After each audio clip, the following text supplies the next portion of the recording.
जय श्री कृष्णा। आइए सुनते हैं बुधवार के दिन भगवान बुद्ध देव की यह कथा। समतापुर नगर में मधुसूदन नामक एक व्यक्ति रहता था। वह बहुत धनवान था। मधुसूदन का विवाह बलरामपुर नगर की सुंदर लड़की संगीता से हुआ था। एक बार मधुसूदन अपनी पत्नी को लेने बुधवार के दिन बलरामपुर गया। मधुसूदन ने पत्नी के माता पिता से संगीता को विदा कराने के लिए कहा। माता पिता बोले, बेटा आज बुधवार है, बुधवार को किसी भी शुभ कार्य के लिए यात्रा नहीं करते। लेकिन मधुसूदन नहीं माना।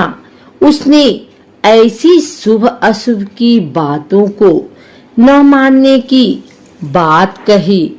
दोनों ने बैलगाड़ी से यात्रा प्रारंभ की। 2 कोस की यात्रा के बाद उसकी गाड़ी का एक पहिया टूट गया। वहां से दोनों ने पैदल ही यात्रा शुरू की। रास्ते में संगीता को प्यास लगी। मधुसूदन उसे एक पेड़ के नीचे बैठाकर जल लेने चला गया। थोड़ी देर बाद जब मधुसूदन कहीं से जल लेकर वापस आया तो वह बुरी तरह हैरान हो उठा, क्योंकि उसकी पत्नी के पास उसके ही शक्ल सूरत का एक दूसरा व्यक्ति बैठा था। संगीता भी मधुसूदन को देखकर हैरान रह गई। वह दोनों में कोई अंतर नहीं कर पाई। मधुसूदन ने उस व्यक्ति से पूछा, तुम कौन हो और मेरी पत्नी के साथ क्यों बैठे हो? मधुसूदन की बात सुनकर उस व्यक्ति ने कहा, अरे भाई, यह मेरी पत्नी संगीता है। मैं अपनी पत्नी को ससुराल से विदा करा कर लाया हूँ। लेकिन तुम कौन हो जो मुझसे ऐसा प्रश्न कर रहे हो? मधुसूदन ने कहा, तुम जरूर कोई चोर या ठग हो। यह मेरी पत्नी संगीता है। मैं इसे पेड़ के नीचे बैठाकर जल लेने गया था। इस पर उस व्यक्ति ने कहा, अरे भाई, झूठ तो तुम बोल रहे हो। संगीता को प्यास लगने पर जल लेने तो मैं गया था। मैंने तो जल लाकर अपनी पत्नी को पिला भी दिया। अब तुम चुपचाप यहाँ से चलते बनो, नहीं तो किसी सिपाही को बुलाकर तुम्हें पकड़वा दूंगा। दोनों एक दूसरे से लड़ने लगे। उन्हें लड़ते देख बहुत से लोग वहां एकत्र हो गए। नगर के कुछ सिपाही भी वहां आ गए। सिपाही उन दोनों को पकड़कर राजा के पास ले गए। सारी कहानी सुनकर राजा भी कोई निर्णय नहीं कर पाया।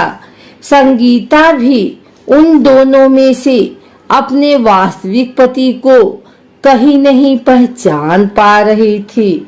राजा ने दोनों को कारागार में डाल देने के लिए कहा। राजा के फैसले पर असली मधुसूदन भयभीत हो उठा। तभी आकाशवाणी हुई, मधुसूदन, तूने संगीता के माता पिता की बात नहीं मानी और बुधवार के दिन अपने ससुराल से प्रस्थान किया। यह सब भगवान बुद्ध देव के प्रकोप से हो रहा है। मधुसूदन ने भगवान बुद्ध देव से प्रार्थना की कि हे भगवान बुद्धदेव, मुझे क्षमा कर दीजिए, मुझसे बहुत बड़ी गलती हुई। भविष्य में अब कभी बुधवार के दिन यात्रा नहीं करूंगा और सदैव बुधवार को आपका व्रत किया करूंगा। मधुसूदन के प्रार्थना करने से भगवान बुद्धदेव ने उसे क्षमा कर दिया। तभी दूसरा व्यक्ति राजा के सामने से गायब हो गया। राजा और दूसरे लोग इस चमत्कार को देख हैरान हो गए। भगवान बुद्धदेव की इस अनुकंपा से राजा ने मधुसूदन और उसकी पत्नी को सम्मान पूर्वक विदा किया। कुछ दूर चलने पर रास्ते में उन्हें बैलगाड़ी मिल गई। बैलगाड़ी का टूटा हुआ पहिया भी जुड़ा हुआ था। दोनों उसमें बैठकर समतापुर की ओर चल दिए। मधुसूदन और उसकी पत्नी संगीता दोनों बुधवार का व्रत करते हुए आनंद पूर्वक जीवन यापन करने लगे। इस तरह भगवान बुद्धदेव की कृपा से उनके यहाँ खुशियां बरसने लगी।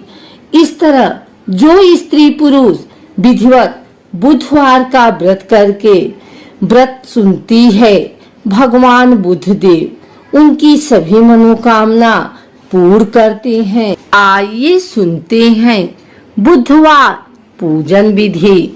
पौराणिक मान्यता के अनुसार बुधवार के व्रत का आरंभ विशाखा नक्षत्र युक्त बुधवार को करना चाहिए और इसके बाद लगातार 7 बुधवार तक व्रत करना चाहिए।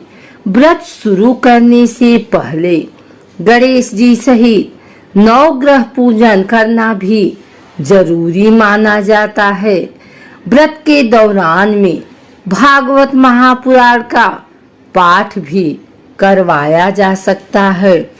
इसके अलावा शुक्ल पक्ष के पहले बुधवार से भी बुधवार का व्रत करना शुभ माना जाता है। प्रातः काल उठें। नित्य क्रिया से निपटने के पश्चात स्नान आदि से स्वच्छ होकर भगवान बुद्ध की पूजा करनी चाहिए। व्रती हरे रंग की माला या वस्त्रों का प्रयोग करे तो उत्तम रहता है।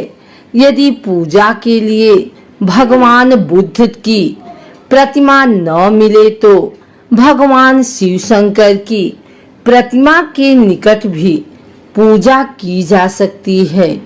दिन भर के व्रत के पश्चात शाम को भी पूजा करनी चाहिए और केवल एक समय भोजन करना चाहिए।